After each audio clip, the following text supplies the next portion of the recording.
If you don't have a lot of time, I really need you to check out the second tip in this vlog. I'll link the timestamp in the description box below so it's easy for you to find. If you have a bit more time, then I still have that fun announcement for you, but you might also be interested in the other two tips that I'm sharing with you regarding how to get your practice back on track, even if you felt rather aimless lately or you feel like you've hit a wall and are a bit stuck in inspiration or just motivation for practice. So, if this sounds good to you, then I kindly invite you to this vlog.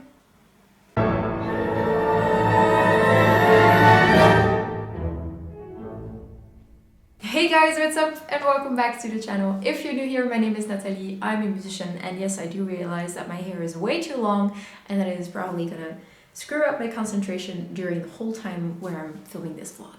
No matter that, I do have to say that I am sorry for not releasing a new video every Friday like I normally do, but I hope that by releasing 2 videos for the past 3 weeks,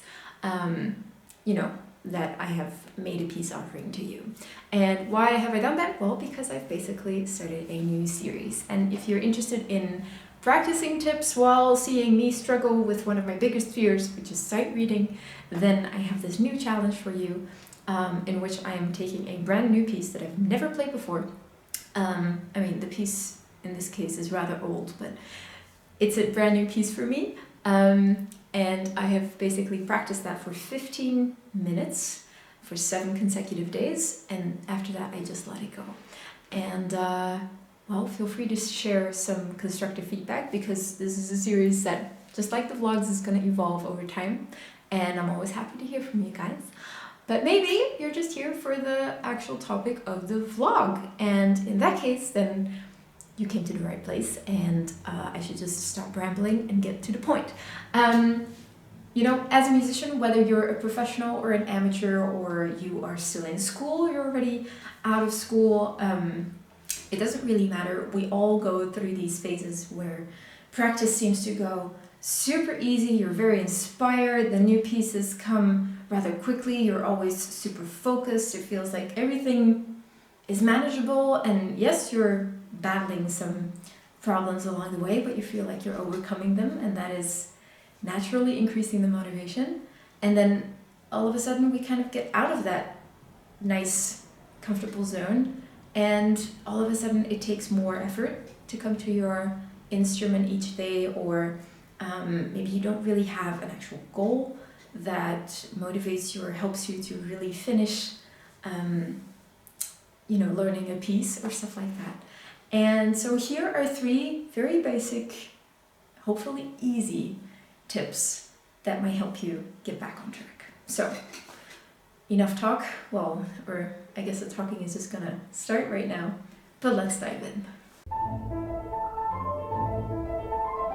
The first thing you want to nail is your environment. You need a good environment in which you feel comfortable and relaxed to play music in. And that means you want to have your instrument very accessible. So don't put your violin like underneath a couch or underneath a table, like the lid of the case completely closed, your music somewhere else, or you want everything packed together. And if your instrument is in a case, you want to maybe have that case open by the time you come home from school or from work. You might just want to have a space with a lot of light, something that is just inviting, that makes you feel, when you step into this room or when you go sit at your perfect chair to make music in, that you feel at home and comfortable. And that's basically the first barrier that we always have to overcome, is just going to your instrument and starting it, whether that's pressing the power knob or opening a lid or tuning the instrument. It doesn't really matter. That is basically the start of the practice. And if we make it difficult for ourselves in that very first step, then that's only going to accumulate and make it harder in the long run. The second thing you want to have out is your music. If you're a classical musician, then music is a big part of it, the actual scores and the sheets.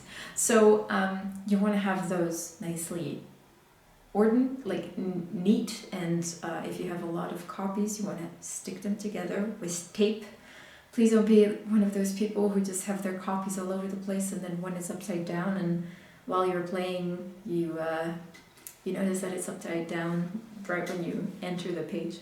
Don't do that. Just, neatly tape your music, or have nice editions of books, or put everything on an iPad and work with a pedal and make sure that those things are fully charged. Stuff like that. You basically just want to make it as easy for yourself as possible to start practicing. And then the third big component that, in my opinion, closes the good environment aspect is your teacher. You need someone that inspires you, that talks to you in a way that it makes sense for you, because sometimes we have teachers that have the best intentions, but the way they explain something makes it more complicated for us to understand, or stuff like that. It's really a very personal connection that you have, and so you need to find someone with whom it clicks, and someone that you feel comfortable with and that you're okay with to be vulnerable with. And I don't mean that you need to have super deep conversations about philosophical whatnots during your music lessons, but I mean vulnerable in a way because music is a way for us to express ourselves, and we basically put our emotions in it. And if you lay your emotions bare to someone, then you need to be comfortable with that person, to go weekly or bi-weekly and do this again and again and again. So you need a teacher with whom it clicks. It's as easy as that. And so if you are looking for a teacher and you don't really know where to start, well, then I'll gently sneak in here that I do have my studio. I have a couple of free slots in that. We can have in-person lessons or online lessons, kind of depending where you live. And if you're interested in piano lessons or vocal lessons, then just hit the link in the bio and I will gladly schedule a time for you if that sounds good to you.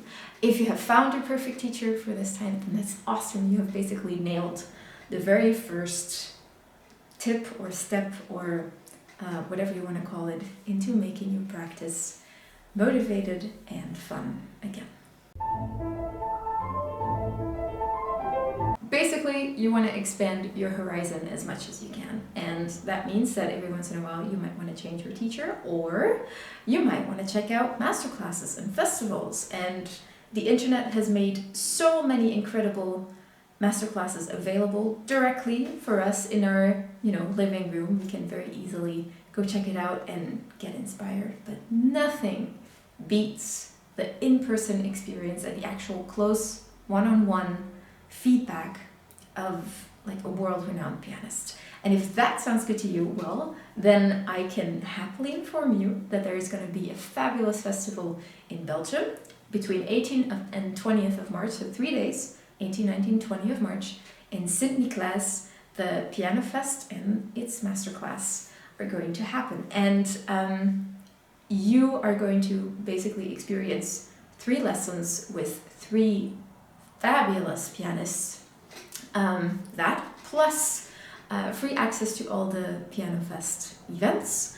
You will be able to play in the student concert at the end of the festival, and if you play your cards right, you might even earn a little bit of money if you want to partake in one of the festival events yourself. So if that sounds good to you, and if the names Boris Berman, Jerome Lowenthal, Alexander Matzer, Lucas van Dracek, or Yannick van der Velde ring a bell, then head over to pianofest.be, fill in the application, put in a YouTube video of you playing where, it should be a video that you feel really establishes your playing and you feel proud of. It doesn't need to be a certain amount of minutes. It also doesn't need to be a certain piece. It's basically, just you showing that you're interested in this festival and that you are willing to learn and you want to have a chance of working with these amazing professors. And, once you have filled in an application and sent it off, you will receive an email from me because I will be organizing or helping you organize the masterclass, that your application is received. And then with a bit of luck, right after March 1, so that's the deadline for the applications, you will receive an email that you are selected as a candidate and you have secured yourself a spot in a fabulous festival that is really awesomely inspiring. It's a very close group of people. It's all around the piano. It's really going to be an unforgettable experience. And no worries about traveling or whatever. We're going to make this as pandemic secure as we can. And we are going to help you get a host family if needed or another accommodation if needed. So I'd say just check it out. You basically have nothing to lose. And if it sounds good, then hopefully I'll see you there. Now let's get on to the last tip. Thirdly, you basically want to challenge yourself. What is stopping like the inspiration or the motivation from flowing? It's the continuous habitual way of working, just something that is going on automatic pilot. That is sucking out the creativity of the process. And that is something that you want to avoid at all costs. Of course, you want to be efficient, and at some point you will know like, oh, this particular exercise really helps me to condense the amount of time that I need in order to get through a piece. That is obviously good. You don't want to change that, but you might want to switch up the way you practice, like the order in which you practice. Maybe you want to challenge yourself by starting to read a piece. You really understand that I have a big fear of sight reading now, and that is basically why I started that series, is to challenge myself, switch up my practice, and put a camera in my face to really get the adrenaline going.